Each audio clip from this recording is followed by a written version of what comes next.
দেশ গড়তে জুলাই পদযাত্রা।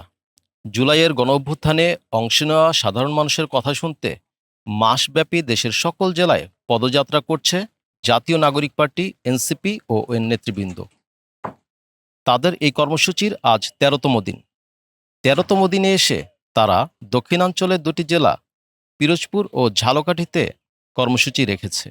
দর্শক, পিরোজপুরের পথসভা শেষ করে এনসিপির নেতাকর্মী কিন্তু আজ ১টা ৪৫-এর দিকে ঝালকাঠির উদ্দেশ্যে রওনা দিয়েছেন এবং ঝালকাঠির নেতৃবৃন্দ তারা কিন্তু বিকেল ৪টা ১০-এর দিকে বেকুটিয়া ফেরিঘাট থেকে এনসিপির যে কেন্দ্রীয় নেতৃবৃন্দ তাদেরকে রিসিভ করেছেন।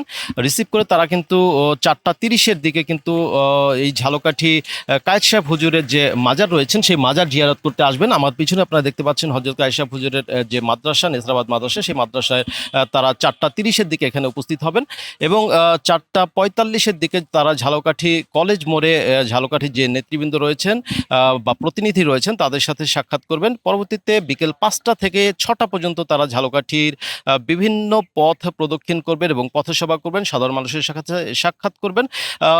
এই ১ ঘন্টা তারা ঝালকাঠির বিভিন্ন পথ প্রদক্ষিণ করে ৬টার দিকে কিন্তু তারা ঝালকাঠি ত্যাগ করে পটুয়াখালীর উদ্দেশ্যে যাত্রা করবেন।